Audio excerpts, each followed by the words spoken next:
ইতিহাসের মধ্যে লেখে এই কথা শোনার পরে জাফর বিন আবি তালেবের স্ত্রী গলা কাটা মুরগির মতো ছটফট করতেছিল। আর জাফর বিন আবি তালেবের ছোট ছোট দুইটা বাচ্চা ছিল, তারা আয়েশা বাবার কাঁধে উঠতেছে, কোলে উঠতেছে আর বলে, আব্বা, বাবা গো, আমাদেরকে রাইখা চলে যাইবেন। আব্বা, আপনার সাথে কি আমাদের আর কোনোদিন দেখা হবে না? জাফর বিন আবি তালেব দুই সন্তানকে কোলে নিয়ে আদর করে আর বলে, বাবা রে, কেঁদো না, কেঁদো না, কেঁদো না। স্ত্রীকে ডাক দিয়ে বলে, স্ত্রী, তোমাকে আমি ওসিয়ত কইরা গেলাম, তোমার কাছে আমার শেষ কথা হলো, তোমার কাছে আমার শেষ ওয়াদা হলো, আমি যে পথে যাচ্ছি আমার দুইজন সন্তানকেও তুমি সেই পথেই পরিচালিত করবা। মানে আমি আল্লাহর জমিনে দিন কায়েমের জন্য যাচ্ছি, ভবিষ্যতে আমার দুই সন্তানকে আল্লাহর জমিনে দিন কায়েমের জন্য তারাও যেন শহীদ হয়। কেমন বাবা! আল্লাহু আকবার, জোরে বলেন আল্লাহু আকবার। জাফর বিন আবি তালেবের স্ত্রী বলে, প্রাণের স্বামী গো, একটু ওয়েট করেন, একটু অপেক্ষা করেন, আমি আপনাকে কিছু খাওয়ায় দেই। জাফর বিন আবি তালেব বলে, স্ত্রী রে, আমি আমার নাকের মধ্যে জান্নাতের ঘেরান পাইতেছি। আল্লাহু আকবার। ও প্রিয়তমা, কষ্ট পায়ো না, কষ্ট পায়ো না, এই দেখাই তোমার সাথে আমার শেষ দেখা না, আমি তোমার জন্য আল্লাহ তাআলার জান্নাতের সিঁড়িতে অপেক্ষা করব। এই কথা বলে জাফর বিন আবি তালেব ঘোড়া দৌড়ায়া যুদ্ধের ময়দানে রওনা হয়ে গেলেন। আল্লাহু আকবার। পিছন থেকে স্ত্রী আর দুই সন্তান জোরে জোরে কান্না করে আর জাফর বিন আবি তালেবকে ডাকে। জাফর বিন আবি তালেব তার সন্তানদেরকে বলে, বাবারে, ডাক দিও না, ডাক দিও না, তোমাদের সাথে এই দুনিয়ার জমিনে আর কোনদিন আমার দেখা হবে না, তবে তোমাদের জন্য আমি আল্লাহর জান্নাতে অপেক্ষা করব। তৃতীয় জন ছিলেন যুবক, সাহাবীর নাম হলো আব্দুল্লাহ বিন রাওয়াহা। নাম কি? আল্লাহ নবী বলে, আব্দুল্লাহ বিন রাওয়াহা, যাও যাও, বাড়িতে যাও, তুমি তোমার স্ত্রীর সাথে দেখা করে আসো, শেষ সাক্ষাৎ করে আসো। ইতিহাসের মধ্যে লেখে মাত্র কেবলমাত্র আজকে আব্দুল্লাহ বিন রাওয়াহা নতুন বিয়ে করছে। কি করছে? কি করছে? নতুন বিয়ে করছে, কেবল নতুন বিয়ে করছে। স্ত্রীকে ঘরে আনছে, এখনো বাসর ঘরে যায় না, স্ত্রী অপেক্ষা করতেছে। আল্লাহু আকবার। আব্দুল্লাহ বিন রাওয়াহা ঘরের দরজার সামনে যায় বলে, ইফতাহিল বাব, ও প্রিয়তমা, ঘরের দরজা খুইলা দাও। আব্দুল্লাহ বিন রাওয়াহার স্ত্রী ঘরের দরজা খুইলা দিলেন। এবার আব্দুল্লাহ বিন রাওয়াহা বলে, শোনো, ঘরের দরজা খুলছো, কিন্তু আমি ভিতরে আসতে পারবো না। স্ত্রী বলে, কেন গো প্রিয় স্বামী, কেন ভিতরে আসবেন না? আব্দুল্লাহ বিন রাওয়াহা ডাক দিয়া বলে, শোনো প্রিয়তমা, আমরা আজকে এমন একটা অসম লড়াই করার জন্য যাচ্ছি। পৃথিবীর পরাশক্তি হলো রোমান, তাদের সৈন্য সংখ্যা হলো 1 লাখ, আর আমরা মুসলমান হলাম একটা ক্ষুদ্র বাহিনী, আমাদের সৈন্য সংখ্যা হলো মাত্র 3000। তার চাইতে আরো সবচেয়ে বড় কথা হলো, আজকের যুদ্ধে আল্লাহর নবী স্বয়ং 3 জন সেনাপতির নাম ঘোষণা করছি, আর আল্লাহর নবী তার পবিত্র জবান দিয়া বলছে, আমরা 3 জন সেনাপতি আজকের যুদ্ধের ময়দানে শহীদ হয়ে যাব, আর কোনদিন আমরা জীবিত ময়দান থেকে ফিরতে পারবো না। এই কথা শোনার পরে পৃথিবীর কোন স্ত্রী সইতে পারে না, ঠিক কিনা বলেন? এবার আব্দুল্লাহ বিন রাওয়াহার স্ত্রী বলে, প্রাণের স্বামী গো, আমি তো আপনার জন্য বাসর ঘরে অপেক্ষা করতেছি, আসেন, একবারের জন্য আসেন, আমার সাথে একটু সাক্ষাৎ কইরা যাও। জাফর বিন আব্দুল্লাহ বিন রাওয়াহা বলে, প্রিয়তমা, ডাইকো না, ডেকো না, ডেকো না, তোমার সাথে এখন আমার সাক্ষাৎ করার সময় নয়। আব্দুল্লাহ বিন রাওয়াহার স্ত্রী বলে, প্রাণের স্বামী গো, একবারের জন্য আমার চেহারাটা দেখা যান, আমি হলাম মদিনার সবচেয়ে সুন্দরী কন্যা, যাকে বলা হয় হুরে মদিনা। এমন একজন সুন্দরী কন্যাকে বিয়ে করে বাড়িতে আনলেন, এমন একজন সুন্দরী কন্যা বাসর ঘরে আপনার জন্য অপেক্ষা করছি, একবারের জন্য আসে, আমার সাথে একটু সাক্ষাৎ কইরা যান, আপনার চেহারাটা আমাকে দেখার একটু সুযোগ কইরা দেন। জাফর বিন আবি তালেব বলে, স্ত্রী রে, ডেকো না, ডেকো না, আমি চাই না এই পৃথিবীর জমিনে এই মুহূর্তে আল্লাহ ছাড়া কারো প্রতি আমার ভালোবাসা জাগুক। আল্লাহ তাআলা ছাড়া কারো প্রতি আমার ভালোবাসা জাগুক আমি চাই না, আমাকে বিদায় দিয়া দাও। জাফর বিন আব্দুল্লাহ বিন রাওয়াহার স্ত্রী বলে, প্রাণের স্বামী গো, একবারের জন্য আমার চেহারাটা দেখেন, আপনি তো শহীদ হয়েই যাবেন, যাতে কাল হাসরের ময়দানে আমি আমার স্বামীকে চিনতে পারি, আপনিও যাতে আপনার স্ত্রীকে চিনতে পারেন, একবারের জন্য একটু চেহারাটা আমার দেখা যান, আমাকেও দেখার সুযোগ করে দেন। আব্দুল্লাহ বিন রাওয়াহা ঘরের দরজা খুলা স্ত্রীর দিকে তাকায় বলে, ও প্রিয়তমা, আমারও ইচ্ছা ছিল তোমার সাথে আমি বাসর ঘরে মিলিত হব, কিন্তু সেই সুযোগ আমার হলো না। আল্লাহর জমিনে দিন কায়েমের জন্য আমি ময়দানে চলে যাইতেছি। আমি মনে করি আমার বাসর ঘরের চাইতে আল্লাহর জমিনে দিন কায়েম করাটা আমার জন্য জরুরি। সুবহানাল্লাহ। এবার আব্দুল্লাহ বিন রাওয়াহা যুদ্ধের ময়দানে রওনা দিয়া দিলেন। আল্লাহর নবী স্বয়ং 3000 সাহাবীকে বিদায় দেওয়ার জন্য সানাওয়াতুল ওয়াদা পর্যন্ত আগায় দিলেন। আল্লাহু আকবার। 3000 সাহাবী 3 জন সেনাপতির নেতৃত্বে মুতার প্রান্তরের দিকে রওনা শুরু করলেন। জর্দানের একটা সীমান্তবর্তী এলাকায় যায় মুতা নামক স্থানে সাহাবীরা যুদ্ধের ময়দানের জন্য তারা তাবু গাড়লেন, প্রস্তুতি নিলেন। রোমান সৈন্যরা গোয়েন্দা পাঠাইছে, যায় দেখো তো মুসলমানের কি অবস্থা, তাদের সৈন্য সংখ্যা কত। রোমান গোয়েন্দারা আইসা দেখে মাত্র মুসলমান 3000 সৈন্য নিয়ে ময়দানে আসছে। ওইদিকে রোমানদের সৈন্য হলো 1 লাখ। কয় লাখ? শুধু 1 লাখ না, আরব কাফেররা, আরব মুশরিকরা, খ্রিস্টানরা রোমানদেরকে সাহায্য করার জন্য আরো রিজার্ভ সৈন্য পাঠাইছে 1 লাখ। তার মানে হলো কয় লাখ? 2 লাখ। এবার রোমানদের সৈন্য হলো 1 লাখ, তারা মিত্ররা দিল 1 লাখ, 2 লাখ। এবার 2 লক্ষ সৈন্যের বিরুদ্ধে মাত্র 3000। কয় হাজার? আমরা হইলে কি কইতাম, এই মিয়া তোমার কি মাথা নষ্ট নাকি মৌলবী, 3000-এ কি মারবা নাকি? 2 লক্ষ কাফেরের সাথে সৈন্যর সাথে 3000 কোনদিন যুদ্ধের ময়দানে যুদ্ধ করে বিজয় অর্জন করা সম্ভব? আসলে সম্ভব, কিন্তু সম্ভব কার পক্ষে? জোরে বলেন কার পক্ষে? এই দৃশ্য দেখা কিছু সাহাবীদের মন ভেঙে গেল যে 2 লাখের বিরুদ্ধে আমরা 3000 কিভাবে যুদ্ধ করব।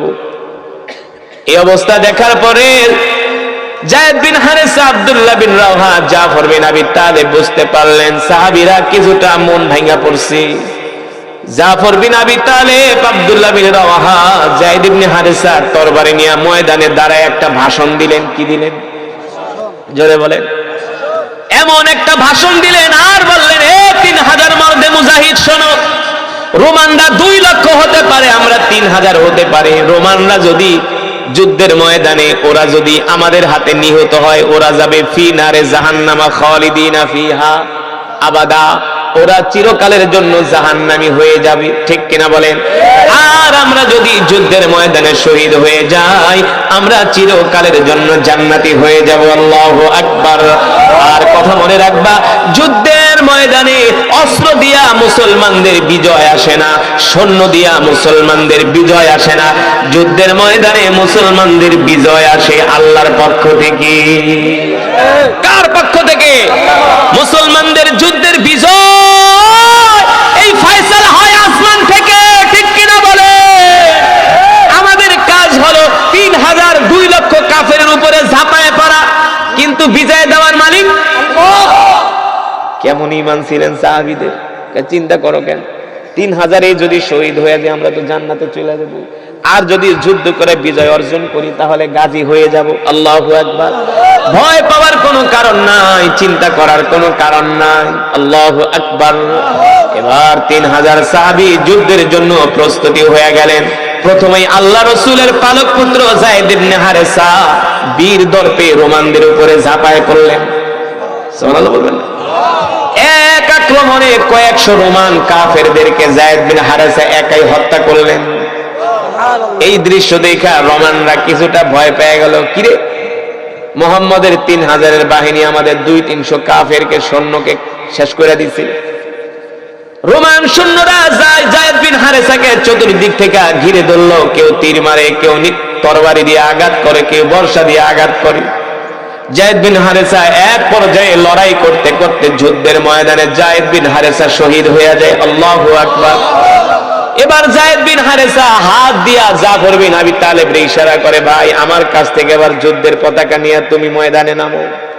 এবার জাফর বিন আবি তালেব যুদ্ধের পতাকা নিয়ে ঘোড়া দৌড়ায় রোমানদের কলিজায় যে আঘাত শুরু করলো। আল্লাহু আকবার।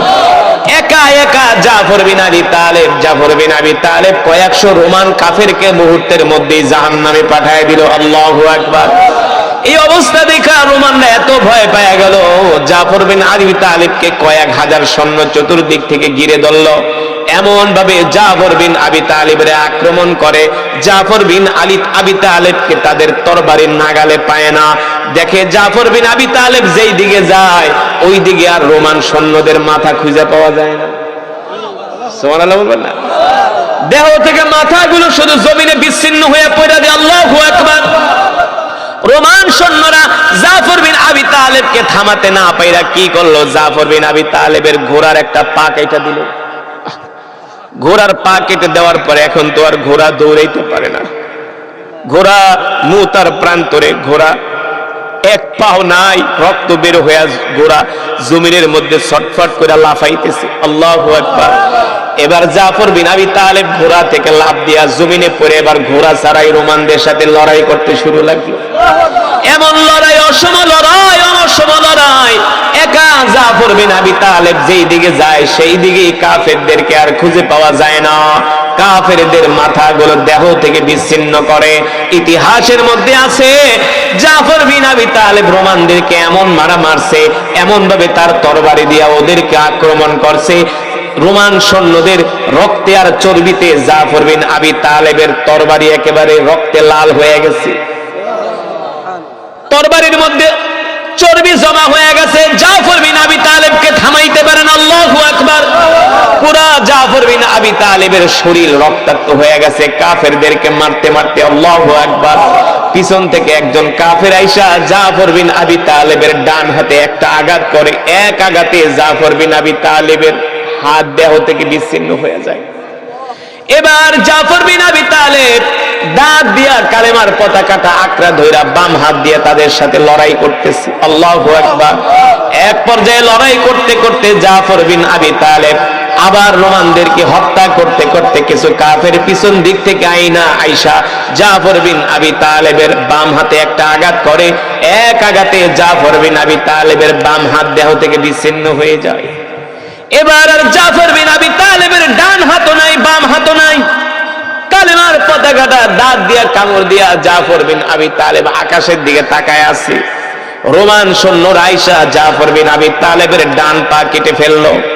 এবার জাফর বিন আবি তালেব বাম পাও দিয়া জমিনে দাঁড়ায় আছে, কালেমার পতাকাকে জমিনে পড়তে দেয় না, মাটিতে পড়তে দেয় না। এবার এক কাফের আইসা জাফর বিন আবি তালেবের বাম পাটাও কেটে ফেললো। এবার জাফর বিন আবি তালেবের ডান হাতও নাই, বাম হাতও নাই, ডান পাও নাই, বাম পাও নাই, পুরা দেহটা যুদ্ধের ময়দানে পড়ে আছে। আর কালেমার পতাকাটা দাঁত দিয়া কামড় দিয়া জাফর বিন আবি তালেব আসমানের দিকে উঁচু করে রাখছে। জোরে বলেন সুবহানাল্লাহ। এই দৃশ্য দেখে আব্দুল্লাহ বিন রাওহা দৌড়ে গেল, খালিদ ইবনুল ওয়ালিদ দৌড়ে গেছে। আল্লাহু আকবার। এবার জাফর বিন আবি তালেব খালিদ ইবনুল ওয়ালিদকে ডাক দেয়া বলে, খালিদ শোনো শোনো, আল্লাহ নবীকে বইল কাফেররা মুতার প্রান্তরে জাফর বিন আবি তালেবের ডান হাত কেটে ফেলেছে, বাম হাত কেটে ফেলেছে, ডান পা বাম পা কেটে ফেলেছে। তারপরেও জাফর বিন আবি তালেব কাফেরদের সামনে মাথা নত করে নাই, দাঁত দিয়া কামড় দিয়া জাফর বিন আবি তালেব কালেমার পতাকাকে উঁচু করে ধরেছে। আল্লাহর নবীকে বলো, জাফর বিন আবি তালেব মৃত্যুর আগ পর্যন্ত তিনি কালেমার পতাকাকে জমিনে পড়তে দেয় নাই, অপমান করতে দেয় নাই। আল্লাহু আকবার। এবার আব্দুল্লাহ বিন রাওয়াহা কালেমার পতাকাটা হাতে নিয়ে কাফেরদের সাথে লড়াই শুরু করে দিলেন। আল্লাহু আকবার। এইদিকে জিবরাইল যে আল্লাহর নবীকে জানাই দিছে, ওগো আল্লাহর নবী, একটু আগে আপনার ভাই জাফর বিন আবি তালেব মুতার প্রান্তরে শহীদ হয়ে গেছে। শুধু শহীদ হয় নাই, জাফর বিন আবি তালেবের ডান হাত কাফেররা কেটে ফেলেছে, বাম হাত কাফেররা কেটে ফেলেছে, ডান পা কাফেররা কেটে ফেলেছে, বাম পা কাফেররা কেটে ফেলেছে। চারটা, দুইটা হাত, দুইটা পা এমন ভাবে জাফর বিন আবি তালেবের দেহ থেকে বিচ্ছিন্ন করা হয়েছে। শুধু দেহটা ছাড়া জাফর বিন আবি তালেবের আর কিছুই বাকি ছিল না। কিন্তু আল্লাহর পয়গম্বর শুনেন, জাফর বিন আবি তালেব কালেমার পতাকা দাঁত দিয়া কামড় দিয়া ধরে রাখছে, কালেমার পতাকা জমিনে পড়তে দেয় নাই। আল্লাহু আকবার। এই কথা শোনার পরে আল্লাহর নবী কান্না করতে করতে দৌড়ায়া জাফর বিন আবি তালেবের বাড়িতে গেছে। জাফর বিন আবি তালেবের সন্তানরা মনে করছে তার বাবা যুদ্ধের ময়দান থেকে ফিরে আসবে, আল্লাহর নবী সেই খবর দেওয়ার জন্য গেছে। জাফর বিন আবি তালেবের ছোট ছোট দুইটা মাসুম বাচ্চা দৌড়ে আল্লাহর নবীর কাছে আসছে। আয়েশা বলে, বলেন আমার আব্বু কখন আসবে? আল্লাহর নবী দুই সন্তানকে কোলে নিয়ে জাফর বিন আবি তালেবের স্ত্রীর কাছে গেছে।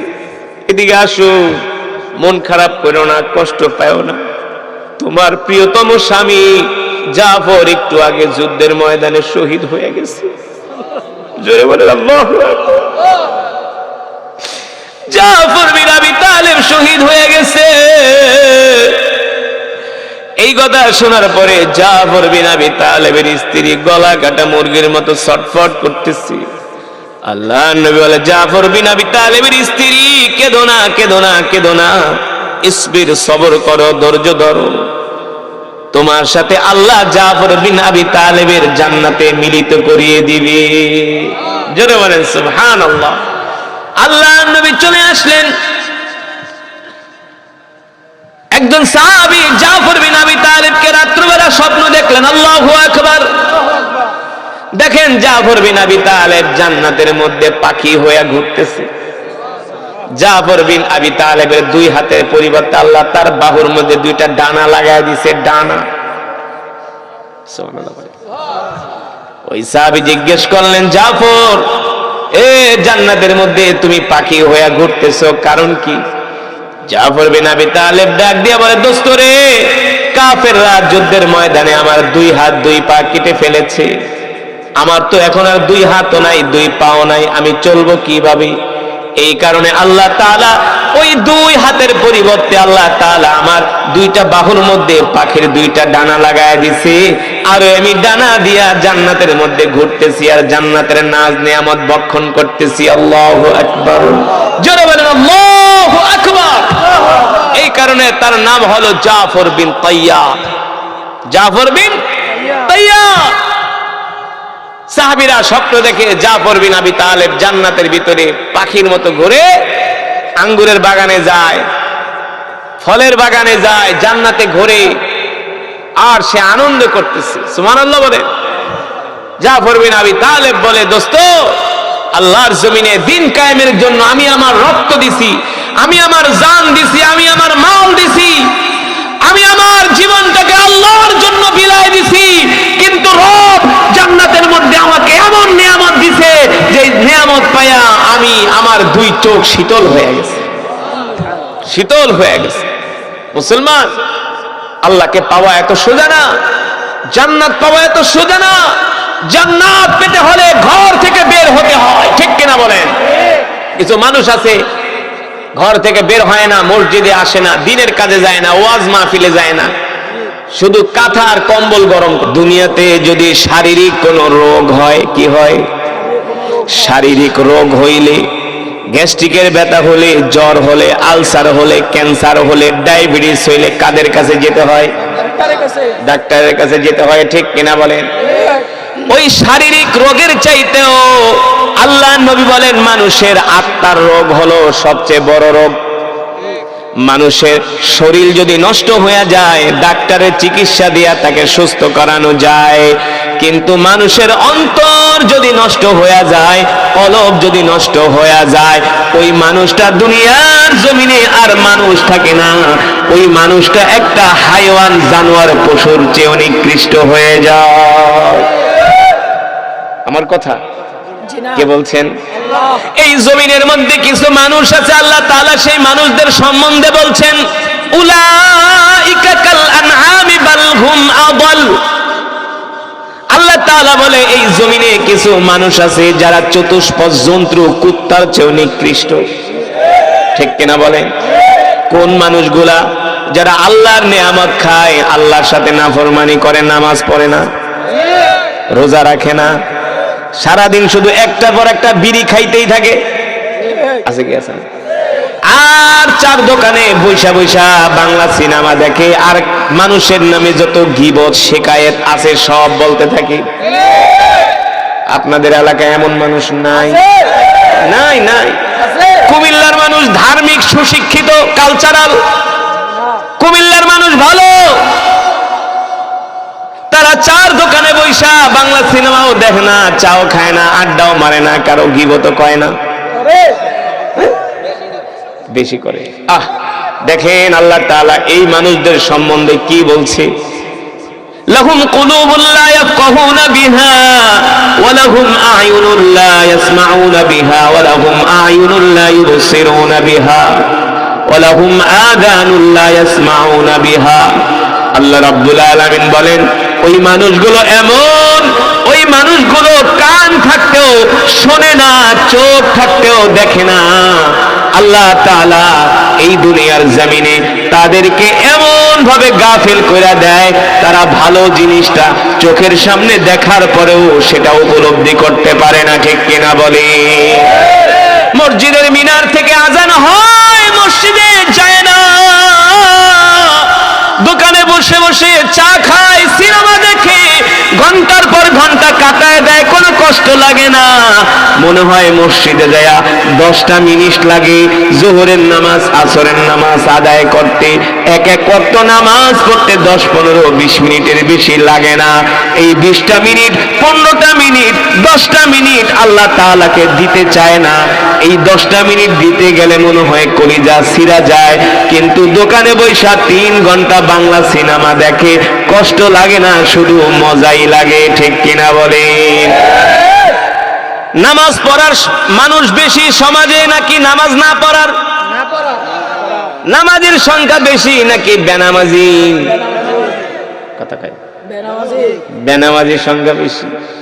দেখবেন নামাজের জন্য ডাকেন, চাচা আহেন, নামাজের লেগে যায় না। ছাগলের মতো, ছাগল যেমন এক ঠ্যাং এমনি দেয়, এত ডাকে, আহে না, কই না তুই যা, তুই যা। হাসি তামাশার জন্য বলি না, ওই মানুষগুলার অন্তর নষ্ট হয়ে গেছে, তারা জাহান্নামের দিকে হাসতে হাসতে দৌড়াইতেছে, কিন্তু মসজিদের দিকে যাইতে চায় না। নামাজের কথা বললে মুখ কালা কইরা ফালায়, নামাজের কথা বললে কষ্ট হয়। আল্লাহ তাআলা বলে ওই মানুষগুলো হলো উলাইকা কাল আনামি বাল হুম আদাল, তারা চতুষ্পদ জন্তুর চাইতেও নিকৃষ্ট। ঠিক কিনা বলে? দেখবেন আপনি একটা কুকুরকে যদি একটা রুটি খাওয়ান, ওই কুকুরটা কম হইলো আপনার পিছনে 1 মাস ঘুরবো। আপনার ঘরের সামনে আইসা কুকুর বসা থাকবো, আপনি বের হওয়ার সাথে সাথে দেখবেন আপনার পিছনে পিছনে দৌড়াইবো। কিন্তু রুটি দিয়েছেন কয়টা? জোরে বলেন। আল্লাহ তাআলা কুকুরের সাথে মানুষকে কেন তুলনা দিল? কারণ কি? আল্লাহ তাআলা বলে বান্দারে, আমি তোদেরকে এত নিয়ামত খাওয়াইলাম, গরু খাওয়াইলাম, মুরগি খাওয়াইলাম, খাসি খাওয়াইলাম, গরুর দুধ খাওয়াইলাম, মুরগির ডিম খাওয়াইলাম, আমি তোদেরকে তরমুজ দিলাম, বাঙ্গি দিলাম। এই যে ক্ষেতের ভিতরে লাগান আর রাস্তায় বয়া বয়া বেচেন, আপনার কোন দাদাই মাটির নিচ থেকে তরমুজগুলো এত বড় বড় তরমুজ উঠায় দেয়? বিচি লাগান একটা এতটুক, আর তরমুজ হয় এত বড়। কথা কন। তরমুজ কাটলে ভিতরে কত সুন্দর রস, কত সুন্দর মিষ্টি, পরিমাণ মতো মিষ্টি দেওয়া, কমও না বেশিও না। সুবহানাল্লাহ বলবেন না? আল্লাহ তাআলা বলে ওয়া ইন তাউদ্দু নি'মাতাল্লাহি লা তুহসুহা ইন্নাল্লাহা লাগাফুরুর রহিম। আল্লাহু আকবার। আল্লাহ তাআলা বলে বান্দারে, আমি আল্লাহ তোদেরকে এত নিয়ামত দিছি, এত নিয়ামত খাওয়াইছি, আমার নিয়ামত গণনা করে কোনোদিন শেষ করতে পারবি না। সুবহানাল্লাহ বলে। আল্লাহ তাআলা বলে বান্দা কি মনে করছো? এই যে তোদেরকে গরু খাওয়াইতেছি, মুরগি খাওয়াইতেছি, খাসির গোশত খাওয়াইতেছি, গরুর দুধ খাওয়াইতেছি, না? নিয়ামত আর নিয়ামত, নিয়ামত আর নিয়ামত। আল্লাহ তাআলা বলে বান্দারে মনে করিস না আমি আল্লাহ তোদেরকে এমনি এমনি এত নিয়ামত খাওয়াইতেছি। এ যুবক তুমি মনে করো না তোমাকে আল্লাহ এত নিয়ামত খাওয়াইতেছে, তোমার শরীরে শক্তি, এই শক্তি তুমি দ্বীনের পথে ইসলামের পথে খরচ করো না, এই শক্তি দিয়া হাইটা হাইটা মসজিদে যাও না, এই চোখ দিয়া তুমি দেখা দেখা আল্লাহর কোরআন পড়ো না, তোমার শক্তি আছে তুমি হাইটা হাইটা ওয়াজ মাহফিলে আসো না, ওয়াজ মাহফিলে বৈশা কোরআনের বয়ান শোনো না, তুমি মনে করো আমার শরীরে আজকে এত শক্তি, আমি একজন সুদর্শন যুবক, শক্তিশালী যুবক, এলাকার সব মানুষ আমারে ভয় পায়। তোমার মতো কত যুবক অকালে মৃত্যুবরণ কইরা তার হাড্ডিগুলো মাটির সাথে মিশে গেছে, ঠিক কিনা বলেন? আল্লাহ তাআলা বলেন আফা হাসিবতুম আন্নামা খলাকনাকুম আবাসাও ওয়া আন্নাকুম ইলাইনা লা তুরজাউন। আল্লাহ রাব্বুল আলামিন বলেন নবী আপনি তাদেরকে বলে দেন তারা কি ধারণা করে উপলব্ধি করে আমি আল্লাহ তাদেরকে এমনি এমনি সৃষ্টি করেছি। আল্লাহ তাআলা বলে না না না, আমি তাদেরকে এমনি এমনি সৃষ্টি করি নাই, আমি আল্লাহ তাদেরকে সৃষ্টি করেছি আমার ইবাদত করার জন্য, আমার হুকুম মানার জন্য, আমার গোলামি করার জন্য। যদি তারা আমার ইবাদত না করে আমি আল্লাহ কাল হাসরের ময়দানে তাদের থেকে কড়ায় গন্ডায় হিসাব নিয়ে দেখায় দিব, ঠিক কিনা বলে? যুবক তোমার এই যৌবন থাকবে না, তোমার এই স্বাস্থ্য থাকবে না, একদিন শরীরের চামড়া ঘুচিয়ে যাবে, চোখে দেখবা না, কানে শুনবা না, লাঠে ভর দিয়া দিয়া হাঁটবা, ঠিক কিনা বলে? এই শরীর এই দেহ মাটিতে খাবে, পোকায় খাবে, ঠিক কিনা বলে? আল্লাহ রাব্বুল আলামিন বলেন এ দুনিয়ার মানুষ ইয়া আইয়ুহাল ইনসানু মা গররাকা বিরাব্বিকাল কারীম। আল্লাহ তাআলা বলে এ দুনিয়ার মানুষ আমি আল্লাহ তোদেরকে এত খাওয়াই, এত পড়াই, এত নেয়ামত দেই, তারপরও তোরা আমার ইবাদত করস না। মসজিদের মিনার থেকে আজান দিলে আমি আল্লাহ তোদেরকে মসজিদে পাই না, ওয়াজ মাহফিলে তোদেরকে মসজিদে পাই না, দ্বীনের কাজে তোদেরকে মসজিদে পাই না। এ দুনিয়ার মানুষ পৃথিবীর এমন কোন শক্তি আছে যারা কিনা আমার আল্লাহর কাছ থেকে তোদেরকে দূরে সরায় রাখে? আল্লাহ রাব্বুল আলামিন কোরআনুল কারীমের মধ্যে বলেন যখন মসজিদের মিনার থেকে আজান দেয়, আমার বান্দারা যখন মসজিদে যায় না, ওয়াজ মাহফিলে যখন আসে না, দিনের কাজগুলো যখন করে না, তখন আল্লাহ বলে আমি এত কষ্ট পাই, এত কষ্ট পাই, আমি আল্লাহ ওই বান্দার উপরে এত রাগান্বিত হই, ওই বান্দার উপরে আমি আল্লাহ এত রাগান্বিত হই, আমার বান্দা যে আমার হুকুম মানে না, এই কারণে আমি লজ্জা পাই। আর দুনিয়াতে আমার যেই বান্দা আমাকে লজ্জা দেয়, আমাকে কষ্ট দেয়, কাল হাসরের ময়দানে আমি আল্লাহ সেই বান্দার দিকে ফিরেও তাকাবো না, ফিরেও তাকাবো না। যেটা বললাম, কুকুরকে একটা রুটি দিলে 1 মাস পর্যন্ত আপনার পিছনে আমার পিছনে ঘুরে, কিন্তু যে আল্লাহ আমাদেরকে এত নিয়ামত খাওয়াইলো, আমরা সেই আল্লাহর জিকির কয়দিন করছি বলে? কয়দিন ঘরে বসে বসে একটু আল্লাহর জিকির করছেন? কয়দিন মসজিদে যায় বসে বসে আল্লাহর জিকির করছেন? কয়দিন দোকানে বসে বসে আল্লাহর জিকির করছেন? কয়দিন খেতে কাম করতে যায় আল্লাহর জিকির করছেন? কোনদিন না। যে আল্লাহ আমাদেরকে সৃষ্টি করলো সে আল্লাহ তাআলা আমরা ভুলেই গেছি, সে আল্লাহ তাআলার কথা আমরা মনে রাখি। কিন্তু যুবক আল্লাহ রাসূলের সাহাবীরা কেমন ছিলেন? শুধু তারা নামাজই পড়তেন না, রোজাই রাখতেন না, দ্বীনের কাজই করতেন না, তারা ইসলামের জন্য, আল্লাহর দ্বীনের জন্য, আল্লাহর জমিনে দ্বীন কায়েমের জন্য তারা নিজের জীবনকে আল্লাহর রাস্তায় শহীদ করে দিয়েছে, নিজের জীবনকে। যুবক রাসূলের 3 জন সাহাবী, একজনের নাম হলো যায়েদ ইবনে হারেসা, নাম কি? আল্লাহর নবীর পালক পুত্র। আরেকজন ছিলেন আল্লাহ রাসূলের চাচাতো ভাই, আপন চাচাতো ভাই জাফর বিন আবি তালেব। আরেকজন ছিলেন আব্দুল্লাহ বিন রওয়াহা। এই 3 জনেই ছিলেন তাগড়া যুবক, তাগড়া নওজোয়ান, তাগড়া যুবক। এই 3 জনেই ছিলেন তাগড়া যুবক। আল্লাহর নবী এই 3 জন সাহাবীদেরকে আল্লাহ রাসূল ডাকলেন। রোমানরা মুসলমানদের উপরে আক্রমণ করবে, আল্লাহ রাসূল একজন সাহাবীকে পাঠিয়েছিলেন রোমান বাদশার কাছে দ্বীনের দাওয়াত নিয়ে। সেই সাহাবীকে রোমান বাদশা নির্মম ভাবে শহীদ করে সেই লাশটা মদিনায় পাঠিয়ে দিয়েছে। এই দৃশ্য দেখে আল্লাহর নবী সহ্য করতে পারলেন না। মসজিদে নববীতে সমস্ত সাহাবীদেরকে ডাকলেন, সাহাবীরা আসো, দেখো তোমার ভাইকে রোমান বাদশা নির্মম ভাবে হত্যা করে লাশটা মদিনায় পাঠিয়ে দিছে। তখন মুসলমানদের অবস্থা বেশি ভালো ছিল না, তখন পৃথিবীর পরাশক্তি ছিলেন রোম আর পারস্য। আল্লাহ নবী সব সাহাবীদেরকে ডাকছেন, 3000 সাহাবী, দেখো তোমার ভাইদেরকে এইভাবে হত্যা করে লাশ মদিনায় পাঠিয়ে দিছে, তোমরা এই ব্যাপারে কি ব্যবস্থা নিবা বলো। ও যুবক, সাহাবীরা এমন উত্তর দিলেন যে উত্তরের কথা শুনলে আমরা বিস্ময় হয়ে যাই, অবাক হয়ে যাই। কেমন ছিল আল্লাহ রাসূলের সাহাবীদের ঈমান, কেমন ছিল তাদের দ্বীনের প্রতি ভালোবাসা, আল্লাহ রাসূলের প্রতি মহব্বত। আমরা যদি হইতাম তাহলে সব মুসলমানগুলা মুনাফিক হইয়া দৌড়াইয়া পালায়া চলে যেতাম। কারণ আমরা তো ঠিক মতো নামাজই পড়ি না, রোজাই রাখি না, দ্বীনই মানি না, ইসলামই মানি না। মুসলমান হইয়াও তো এখন দাঁড়ায় দাঁড়ায় পেশাব করে, ঠিক কিনা বলেন? আর সাহাবীরা কেমন ঈমানওয়ালা ছিল, তারা জানতো রোমানরা, পারস্যরা হলো পৃথিবীর পরাশক্তি। রাসূলের সাহাবীকে নির্মম ভাবে হত্যা করে লাশ মদিনায় পাঠিয়ে দিয়েছে রোমানরা। এই দৃশ্য দেখে 3000 সাহাবী গর্জে উঠলেন আর আল্লাহর নবীকে বললেন, ওগো আল্লাহর পয়গম্বর, রোমানরা পৃথিবীর পরাশক্তি হতে পারে, আমাদের চাইতে তারা শক্তির দিক থেকে এগিয়ে থাকতে পারে, অস্ত্রের দিক থেকে এগিয়ে থাকতে পারে। আমরা ওদের চাইতে সংখ্যায় কম হতে পারি, সংখ্যায় নগণ্য হতে পারি, ওদের সাহস থাকতে পারে, অস্ত্র থাকতে পারে, কিন্তু আমাদের বুক ভরা হলো ঈমানী শক্তি। আল্লাহু আকবার। ওগো আল্লাহর নবী, আপনি শুধু আমাদেরকে অর্ডার দেন, আমরা 3000 সাহাবী রোমানদের উপরে এমন আক্রমণ করব যা রোমানরা কোনোদিন ভুলতে পারবে না। আল্লাহু আকবার।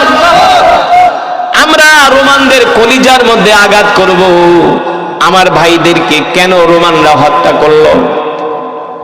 আল্লাহর নবী সাহাবীদের কথা শুনে এত খুশি হয়ে গেলেন।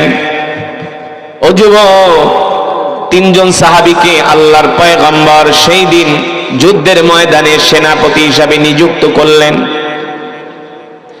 প্রথম জনের নাম হলো যায়েদ ইবনে হারেসা, দ্বিতীয় জন হলো জাফর বিন আবি তালেব, আর তৃতীয় জন হলো আব্দুল্লাহ বিন রাওয়াহা। আল্লাহর নবী বলেন, আইনা যায়েদ বিন হারেসা, ও যায়েদ তুমি কোথায়? যায়েদ দাঁড়ায় গেলেন। আল্লাহ নবী বললেন, আজকের যুদ্ধের ময়দানে তুমি 1 নম্বরে সেনাপতির দায়িত্ব পালন করবা। সুবহানাল্লাহ বলেন। আল্লাহ নবী বললেন, দ্বিতীয় নম্বরে আইনা জাফর বিন আবি তালেব, জাফর বিন আবি তালেব কোথায়? জাফর বিন আবি তালেব দাঁড়ায় গেলেন। আল্লাহ নবী বললেন, জাফর তুমি 2 নম্বরে সেনাপতির দায়িত্ব পালন করবা। ও যুবক, ও বন্ধু, কথাটা ভালো করে খেয়াল করো গো দোস্ত, তারা কেমন ঈমান ছিল, তাদের ঈমানের পাওয়ার কেমন ছিল। 3 নম্বরে আল্লাহ নবী বললেন, আইনা আব্দুল্লাহ বিন রাওয়াহা, এ আব্দুল্লাহ বিন রাওয়াহা কোথায়? এই কথা বলার পরে আব্দুল্লাহ বিন রাওয়াহা দাঁড়ায় গেলেন। এবার আল্লাহ নবী বললেন, শোনো সাহাবীরা, আমি যে 3 জন সাহাবীর নাম ঘোষণা করলাম, এই 3 জনই আজকে যুদ্ধের ময়দানে শহীদ হয়ে যাবে। এই 3 জনের একজনও জীবন নিয়ে আর ময়দান থেকে ফিরতে পারবে না। সুবহানাল্লাহ বলবেন না? সুবহানাল্লাহ বলবেন, সেই অনুভূতিটুকু আপনাদের নাই।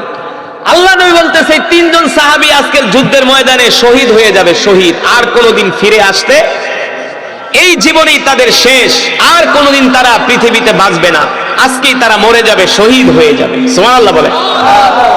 আমরা হইলে কি হইতো অবস্থা? আমরা হলে তো পালায় চলে যেত।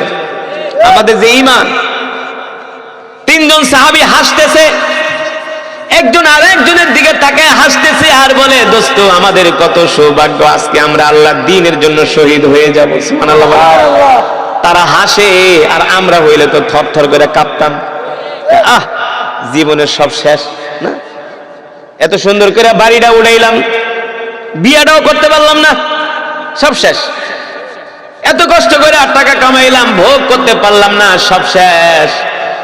কিন্তু আল্লাহ নবীর সাহাবীরা কেমন ছিলেন? আল্লাহ নবী বললেন, যাও যাও, তুমি তোমার মার থেকে শেষ বিদায় নিয়ে আসো।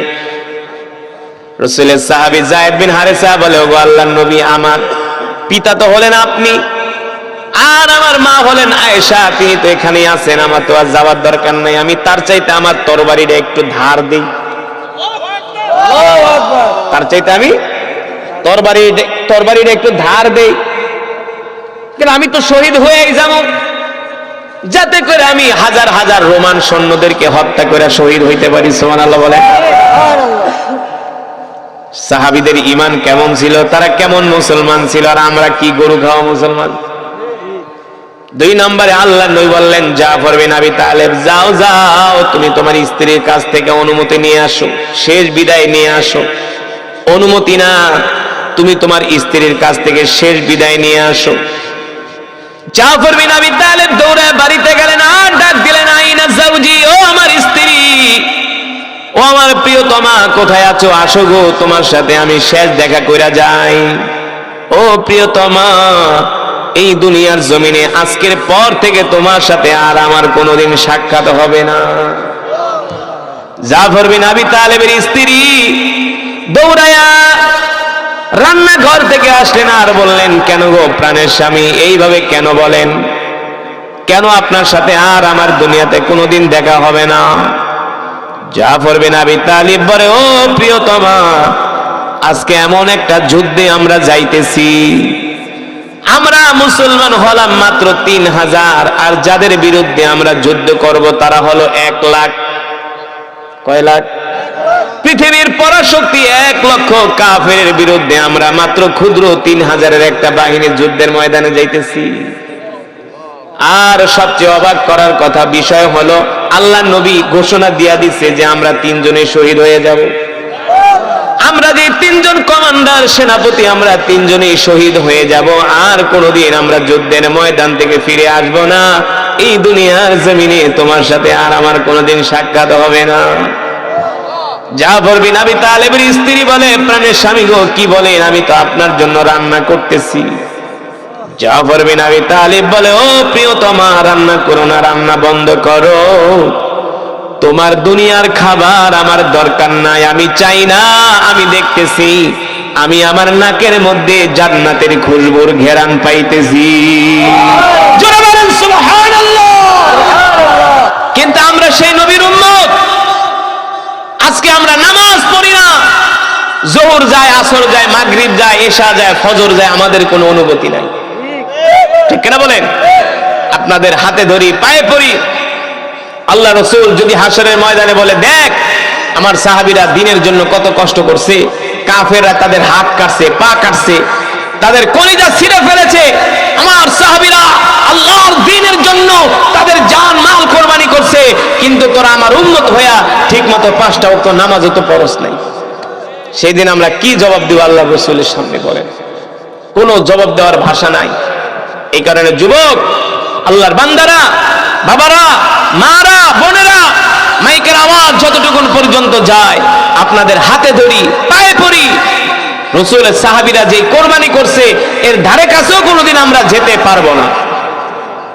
কিন্তু 5টা ওয়াক্ত নামাজ তো আমরা পড়তে পারি, সেই 5টা ওয়াক্ত নামাজও পড়ে না, নামাজও পড়ে না। গত 2 বছর আগে আমি মতলবে একটা প্রোগ্রামে গেছি, ওই মাহফিল হয় 51 বছর পর্যন্ত। 51 বছর হয়ে গেছে ওদের মাহফিলের বয়স। আমাকে 51তম মাহফিলে দাওয়াত দিচ্ছে। আমি বললাম, ভাই 51তম মাহফিলে দাওয়াত দিচ্ছেন? বলে, হ্যাঁ হুজুর, এই মাহফিল আমগো বাপদাদারা কইরা গেছে, এখন আমরা করতেছি। বলে, হুজুর আপনার এই মাহফিলে তো মাশাআল্লাহ 11তম, কম না? আর 1 বছর হইলে 1 যুগ হয়ে যাবে। বলে, হুজুর আপনারা 2-3 বছর ধরে ট্রাই করে পাই না, এই বছর আপনারা পাইছি, তা আমাদের মাহফিলে তো আসছেন হুজুর, আমরা খুব খুশি। আজকের মাহফিলে এমন কেরাত পড়বেন, এমন টান দিবেন, যাতে মাইকের ইউনিট কেটে যায়। আপনি আমাদের পাশের গ্রামে আইছিলেন গত 2 বছর আগে, কেরাতে টান দিয়া মাইকের 4টা-5টা ইউনিট কেটে ফেলাইছেন, এলাকায় খুব নাম হয়ে গেছে। একটা হুজুর আইছে, এমন টান দিছে, ওর মাইকই কেটে গেছে, ওর ইউনিটই কেটে গেছে। হুজুর এমন কেরাতে টান দিবেন আর এমন ওয়াজ করবেন যাতে মানুষ কাঁথার তলে থেকে উঠে আয়া পড়ে।